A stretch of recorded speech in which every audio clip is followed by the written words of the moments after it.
வணக்கம் மக்களே, மற்றும் ஒரு சமகாலத்தின் வழியாக இன்றைக்கும் உங்கள் எல்லோரையும் சந்திப்பதிலே மகிழ்ச்சி. இன்றைய சமகாலத்திலே நாங்கள் உரையாடப் போகின்ற விடயங்கள் இலங்கையின் முயற்சிகளுக்கு நன்றி. ஈரானின் வெளி விவகார அமைச்சர் வெளியிட்டிருக்கின்ற தகவல். ஈரானிய மாலுமிகளை திருப்பி அனுப்ப வேண்டாம், இலங்கைக்கு அமெரிக்கா கோரிக்கை, உள்நாட்டிலே வலுத்திருக்கின்ற வாத பிரதிவாதங்கள். இந்த விடயங்களைத்தான் இன்றைக்கு சுருக்கமாக பார்க்க போகிறோம். ஆனால் நாங்கள் கடந்த சில நாட்களாக உரையாடி வருகின்ற சமகாலத்தினுடைய தொடர்ச்சியாகத்தான் இவையும் காணப்படுகின்றன.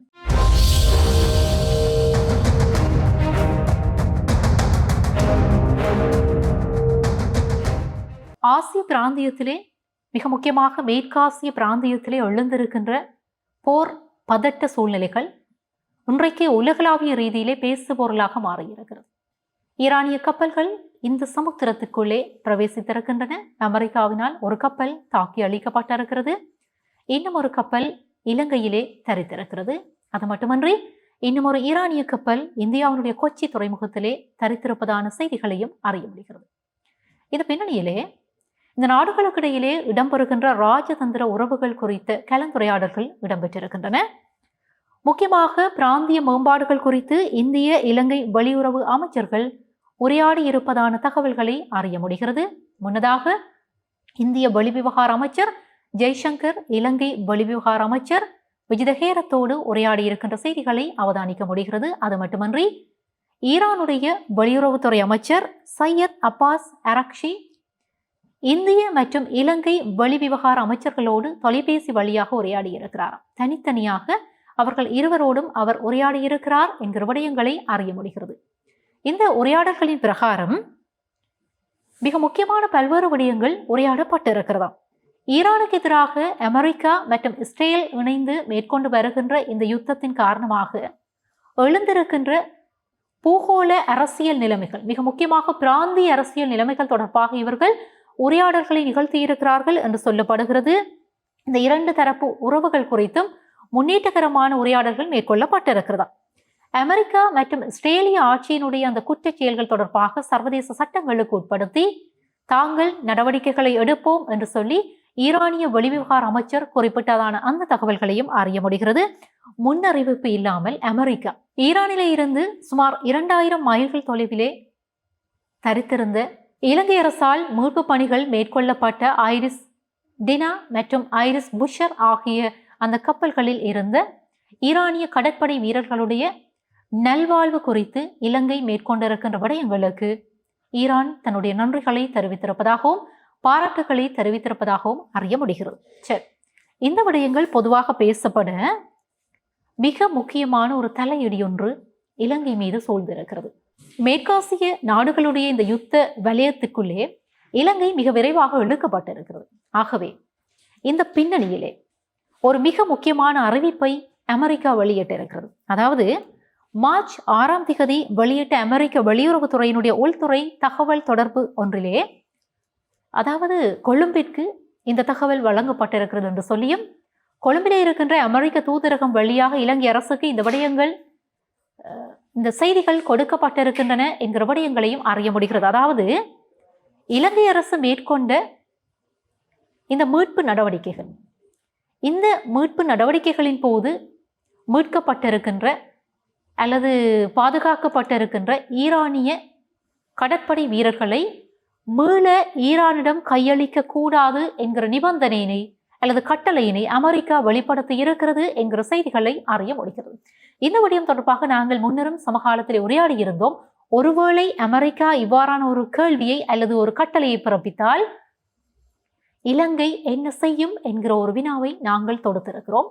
ஆனால் இப்பொழுது தகவல்கள் கசிந்திருக்கின்றன.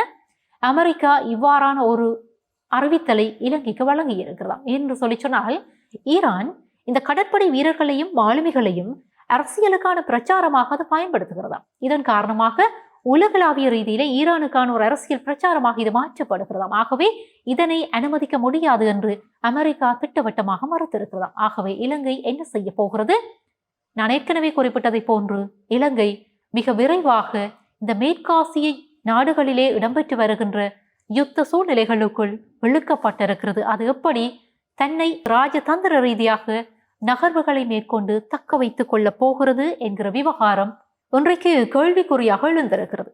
இதே நேரத்திலே அமெரிக்காவிற்குள்ளே டொனால்ட் ட்ரம்பிற்கு ஆதரவாகவும் எதிராகவும் நிலைப்பாடுகளை கொண்ட மக்கள் வாழ்ந்து வருகிறார்கள்.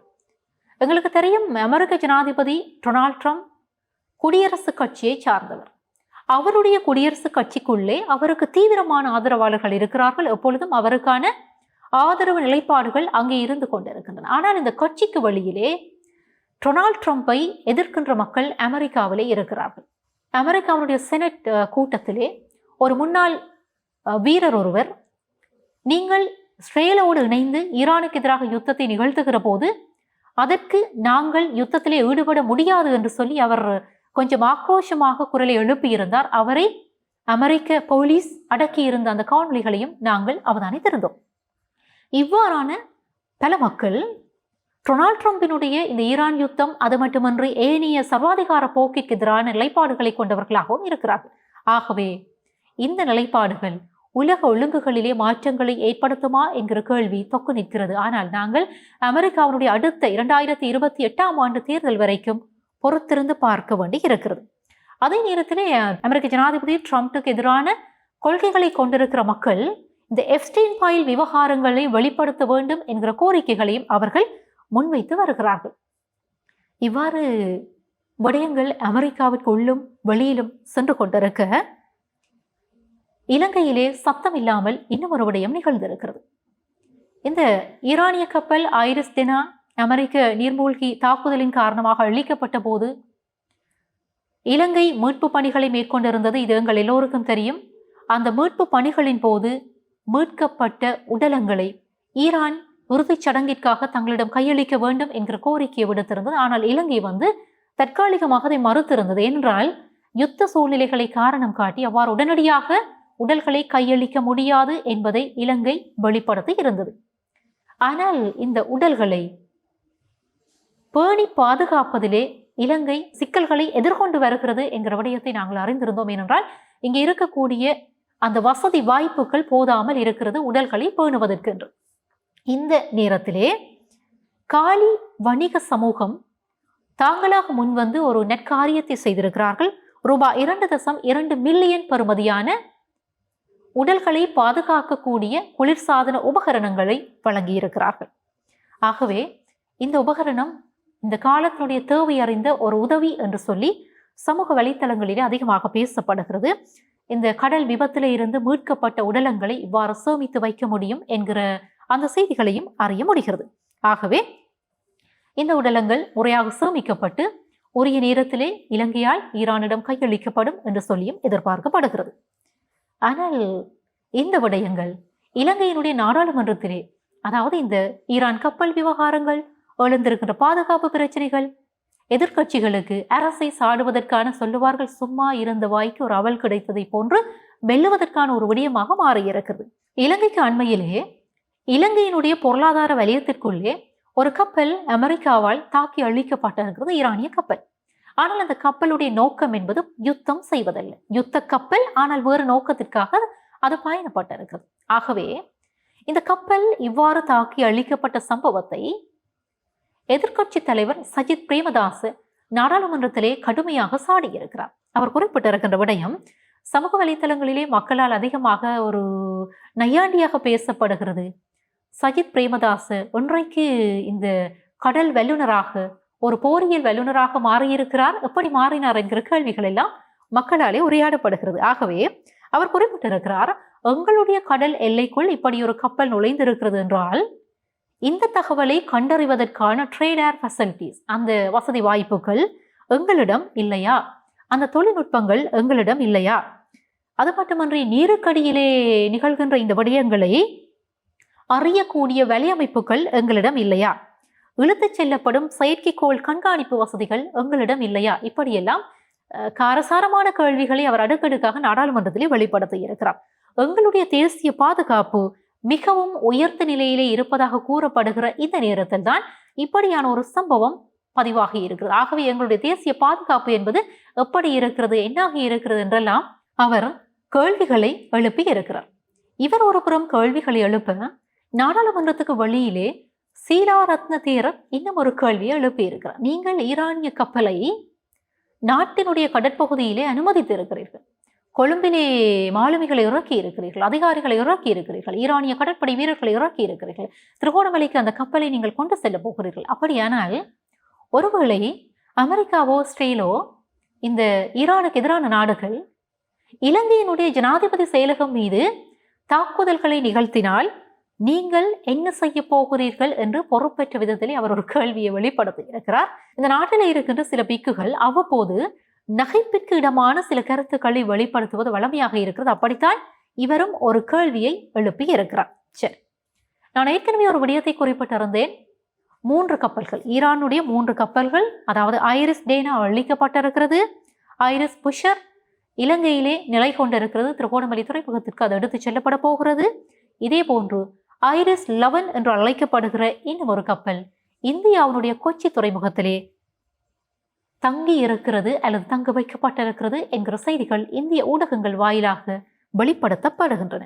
நாங்கள் ஏற்கனவே உரையாடிய விடயம்தான் இந்த ஈரானிய யுத்தம் என்பது ஹார்மோஸ் நீரிணை மூடப்படுவதற்கு காரணமாக மாறியிருக்கிறது. உலகினுடைய பொருளாதாரத்துக்கு ஒரு அடியை கொடுப்பதை போல ஈரான் இந்த முடிவுகளை எடுத்திருக்கிறது. இதன் காரணமாக, இந்த யுத்தத்தின் காரணமாக மசகு எண்ணெயினுடைய விலை என்பது அதிகரித்திருக்கிறது. பாகிஸ்தான் சில முடிவுகளை எடுத்திருக்கிறது. அதாவது பாகிஸ்தானுடைய துணை பிரதமர் இஷாத் தார் தலைமையிலே இடம்பெற்ற உயர்மட்ட கலந்துரையாடலின் பின் பாகிஸ்தான் மசகு எண்ணெயினுடைய விலையை உயர்த்துவது தொடர்பான தீர்மானத்தை எடுத்திருக்கிறார். இதன் பிரகாரம் பெட்ரோல், அதாவது பெட்ரோலுடைய சில்லறை விலை லீட்டருக்கு சுமார் 414 இலங்கை ரூபாய்களாகவும், ஹை ஸ்பீட் டீசல், உயர்தர டீசல் லீட்டருக்கு சுமார் 432 இலங்கை ரூபாய்களாகவும் அதிகரிக்கப்பட்டிருக்கிறது என்கிற விடயத்தையும் அறிய முடிகிறது. ஆகவே எழுந்திருக்கின்ற இந்த ஈரானிய யுத்தம், அதாவது அமெரிக்கா இஸ்ரேல் இணைந்து ஈரான் மீது நிகழ்த்தி வருகின்ற இந்த யுத்தம் என்பது உலகளாவிய ரீதியிலே மசகு எண்ணெய் விநியோகத்தில் பல்வேறு பாதிப்புகளை ஏற்படுத்த இருக்கிறது. மசகு எண்ணெயினுடைய விலையேற்றம் என்பது எழத் தொடங்கி இருக்கிறது. ஆகவே இது உலகினுடைய கைத்தொழில் வாய்ப்புகளிலே அல்லது கைத்தொழில் உற்பத்திகளிலே கணிசமான தாக்கங்களை செலுத்தும் வளர்த்து வருகிற நாடுகளை இது மோசமாக பாதிக்கும் என்கிறார்கள் பொருளாதார நிபுணர்கள். ஆனால் என்ன செய்வது?